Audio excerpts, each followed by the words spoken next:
Assalamualaikum warahmatullahi wabarakatuh. Selamat pagi, selamat siang, selamat sore, selamat malam, dan selamat datang di channel saya, tempat di mana teknologi, data, dan logika bertemu. Hari ini kita akan bahas sesuatu yang sederhana tapi super penting di industri energi. Pernah nggak sih kalian kepikiran bagaimana hubungan antara debit air sungai dan energi listrik yang dihasilkan oleh pembangkit listrik tenaga air atau PLTA? Dan apakah hubungan itu selalu lurus-lurus saja seperti garis? Nah, hari ini kita akan masuk ke dunia regresi polinomial, sebuah metode di mana statistik itu keren sekali, yang bisa menjelaskan hubungan nonlinear antara dua variabel, terutama dalam konteks energi. Nah, yuk kita bahas langsung saja dengan contoh nyatanya. Nah, untuk tujuan pembuatan kali ini adalah kita bisa mengasah kemampuan kita untuk menganalisis regresi polinomial secara numerik. Nah, kemudian interpretasi dari hasil secara teknis dalam konteks energi, kemudian pemahaman terhadap hubungan nonlinear dalam sistem fisik. Nah, mungkin kalian bertanya, apa sih regresi polinomial itu? Nah, regresi polinomial itu adalah bentuk perluasan dari regresi linear. Sederhananya seperti itu, tetapi bentuk regresi yang menggunakan fungsi polinomial atau seperti kuadrat atau kubik untuk memodelkan hubungan antara variabel independen dan variabel dependen. Ini berbeda dengan regresi linear yang memodelkan hubungan sebagai garis lurus saja. Nah, kemudian apa sih perbedaan dengan regresi linear itu? Nah, regresi linear ini memodelkan hubungan sebagai garis lurus. Nah, sedangkan regresi polinomial menggunakan kurva atau curve. Nah, kemudian regresi linear ini menggunakan variabel independen dalam bentuk aslinya. Dan sedangkan regresi polinomial memakatkan variabel independen seperti tadi, seperti kuadrat ataupun kubik. Nah, misalnya kalau regresi linear itu bentuknya Y sama dengan A plus BX.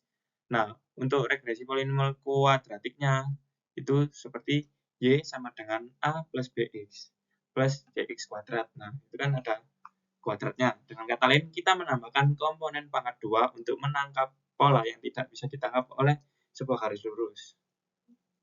Nah, langsung saja, kenapa saya mau menggunakan studi kasus tentang pembangkit listrik tenaga air? Nah, karena saya sendiri berasal dari prodi teknologi rekayasa pembangkit energi. Nah, oke, langsung aja ke studi kasusnya. Sebuah pembangkit listrik tenaga air atau PLTA mencatat hubungan antara debit air sungai dalam variabel X dalam meter kubik per second dan energi listrik yang dihasilkan adalah Y dalam satuan megawatt pada berbagai kondisi aliran sungai. Nah, dari data hasil pengamatan selama 6 waktu berbeda disajikan dalam tabel berikut, yaitu waktu pertama menunjukkan debit air 0 meter kubik per second dengan energi listrik yang dihasilkan adalah 2,1 MW. Nah, yang kedua, debit air 1 meter kubik per second menghasilkan energi listrik sebesar 7,7 MW. Nah, untuk yang ketiga, ini ada 2 meter kubik per second menghasilkan 13,6 MW.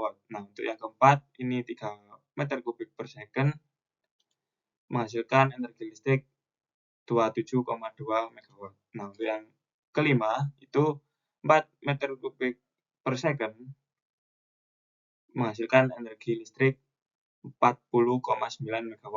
Nah, untuk yang terakhir, itu 5 meter kubik per second menghasilkan energi listrik 61,1 MW.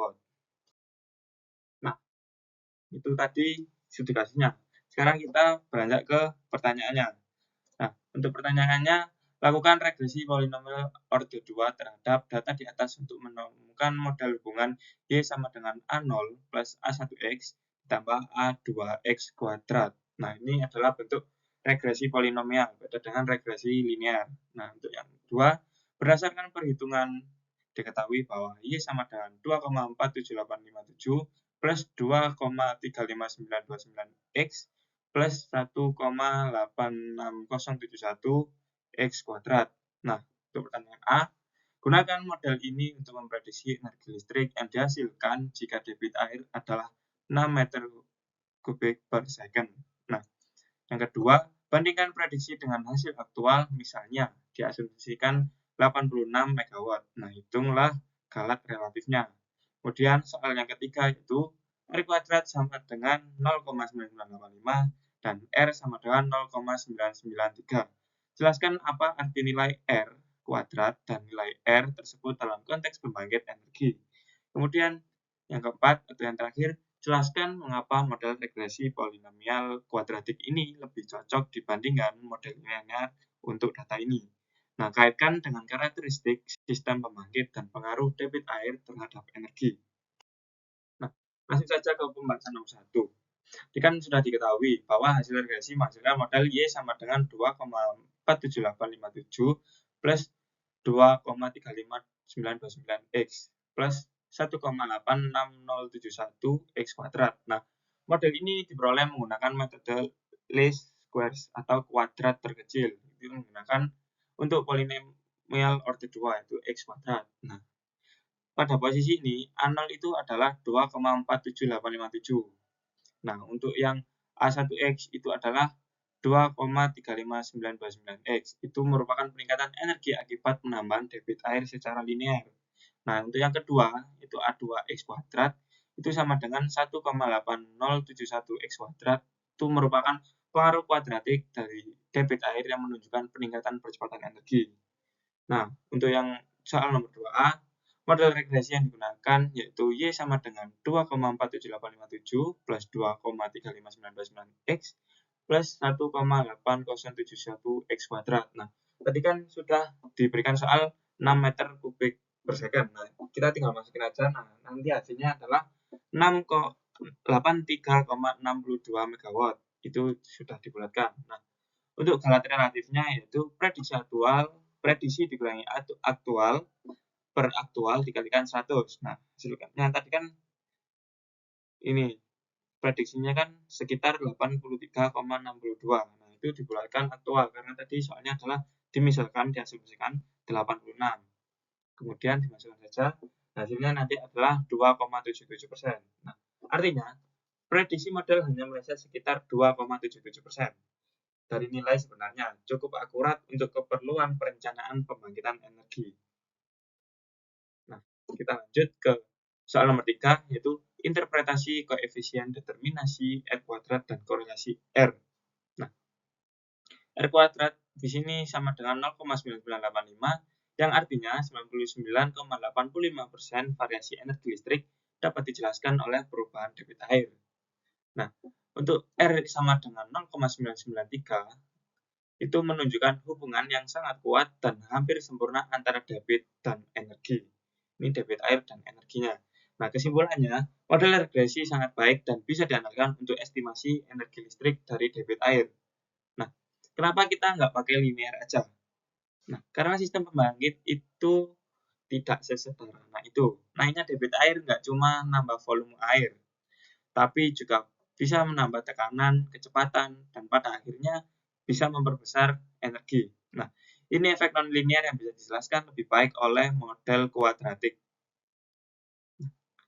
Sudah tadi saya sebutkan hubungan antara debit air dan energi itu tidak linear, terutama pada faktor-faktor seperti efisiensi turbin, head atau ketinggian airnya, dan kecepatan airnya tersendiri.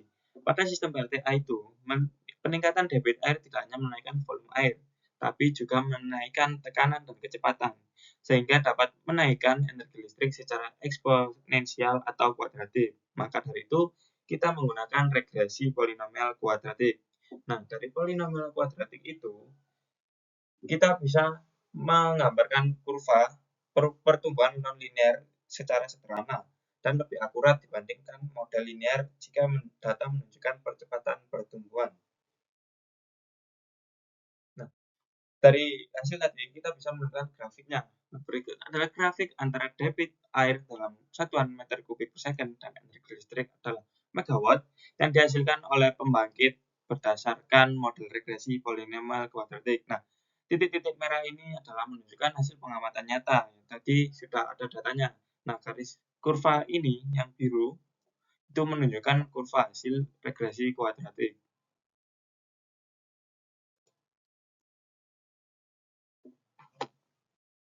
Nah, kesimpulannya, model regresi polinomial kuadratik itu sangat tepat digunakan untuk menggambarkan hubungan antara debit air dan energi listrik yang dihasilkan oleh PLTA tersendiri.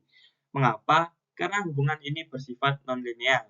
Nah, kemudian kesimpulan yang soal nomor 2 adalah model yang diperoleh sama dengan Y sama dengan 2,47857 ditambah 2,35929X plus 1,86071X kuadrat menunjukkan bahwa selain pengaruh linear, ada juga pengaruh kuadratik dari debit terhadap energi listrik. Nah, yang ketiga, prediksi energi listrik pada debit 6 meter kubik per second adalah 83,62 MW yang mendekati nilai aktual 86 MW dengan kelat relatif hanya 2,77%, menunjukkan bahwa model ini cukup akurat. Nah, yang keempat adalah nilai koefisien determinasi dari R kuadrat sama dengan 0,9985 dan korelasi R 0,993 membuktikan bahwa model ini memiliki tingkat kecocokan yang sangat tinggi terhadap data pengamatan. Nah, yang terakhir, regresi kuadratik memberikan dasar analisis yang kuat untuk estimasi daya pembangkitan. Yang kedua, perencanaan operasional. Yang ketiga, prediksi beban energi. Yang terakhir adalah optimalisasi debit air untuk produksi energi maksimal.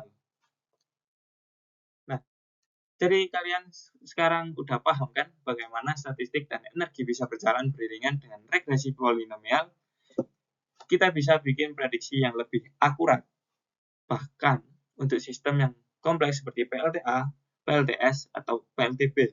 Nah, kalau kalian suka topik yang seperti ini, jangan lupa like, share, and subscribe, dan share ke teman-teman kalian agar bisa belajar bareng tentang statistik energi. Nah, jangan lupa yuk belajar statistik energi lebih lanjut. See you.